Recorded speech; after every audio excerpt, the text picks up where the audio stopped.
Praise the lord. సమస్తమును ధారాళముగా దయచేయువాడైన క్రీస్తు యేసు నామములో మీకు అన్ని విషయములలో సమృద్ధిగా మేలు కలుగునుగాక. ఈ దినపు యేసయ్య జీవపు మాట. యోహాను రాసిన మొదటి పత్రిక 3వ అధ్యాయం 22వ వాక్యం. మనమేమి అడిగినను అది ఆయన వలన మనకు దొరకును.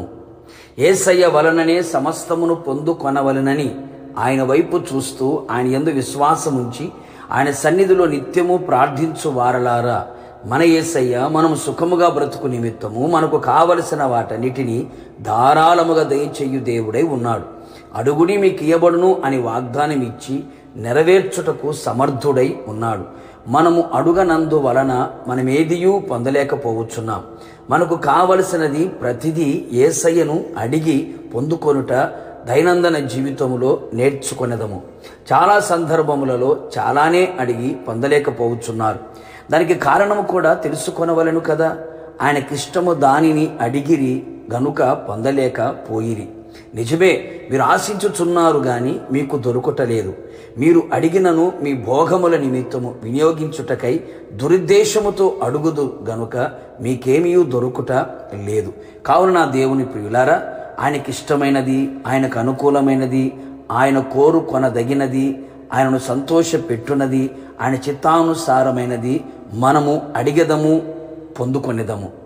ఆయనకిష్టము కాని దానిని అడిగి పొంది నష్టపోయే దానికంటే ఆయనకిష్టమైనది అడిగి పొంది ఆశీర్వాదకరముగా ఉండుట శ్రేష్టము కదా. ఆయనకు అనుకూలమైన దానిని అడిగినందున అడగని వాటికి కూడా వారికి అనుగ్రహించను కదా. అడుగు వాటికంటే ఊహించు వాటికంటేను అత్యధికముగా దయచేయగల దేవుడై ఉన్నాడు మన యేసయ్య.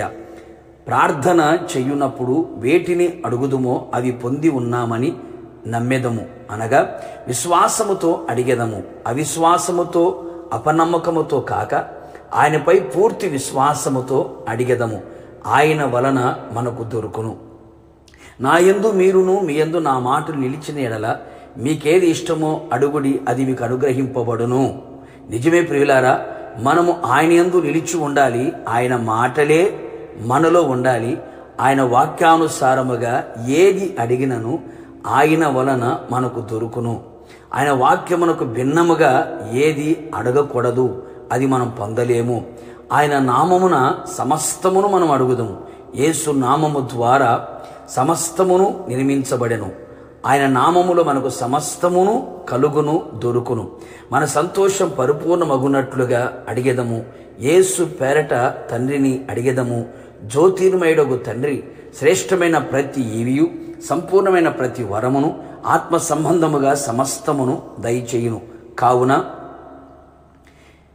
ఆత్మీయంగా, శారీరకంగా, ఆధ్యాత్మికంగా, భౌతికంగా మనకి ఏది కావాలనో కోరుచున్నామో యేసయ్య పాదముల చెంత నిలిచి కన్నీళ్లతో అడిగెదము, విశ్వాసముతో అడిగెదము, ఆయనకిష్టమైనది అడిగెదము. ఆయన నామములో అడిగి పొందుకొనేదము. ఆయనతో యుగయుగములు నిలిచి ఉండేదము. ప్రార్థన. కృపాసత్య సంపూర్ణుడైన యేసునాథ, నీ పరిశుద్ధమైన పాదములకి స్తుతి స్తోత్రములు చెల్లించుచూ ఉన్నాం. మరొకసారి మీ పాద సన్నిధిలో నీ మాట చేత బలపరచబడ్డానికి మీరు ఇచ్చిన కృప కొరకు స్తోత్రము నాయన. అవును ప్రభా, మీ నామములో మేము ఏది అడిగినను మాకు దొరుకును అని మీరు సెలవిచ్చిన దేవుడు. అవును తండ్రి, మీకు ఇష్టమైనది ఏదో విశ్వాసముతో మీ పాదముల చెంత నిలిచి ఉండి మీ మాటల ద్వారా మీ వాక్యానుసారముగా ప్రతిదీ మేము అడిగి పొందుకోవడానికి సహాయం చేయండి ప్రభా. ఆత్మీయంగా, శారీరకంగా, ఆధ్యాత్మికంగా, కుటుంబపరంగా ఏది కావాలని నీ ప్రజల్ని పాదముల చెంత నిలిచి అడుగుచున్నారో అడుగు వాటికంటే, ఊహించు వాటికంటే అత్యధికముగా దయచేసి ప్రాణాత్మశరణను బలపరిచి రాకడ సిద్ధపరచమని యేసు నామములో అడిగి పొందుకొని ఉన్నాము తండ్రి, ఆమెన్. నిశ్చయముగా మీరుని మీ కుటుంబ సభ్యులందరూ మీరు అడిగిన వాటికంటే, ఊహించు వాటికంటే నా యేసయ్య అత్యధికముగా దయచేయును గాక. God bless you.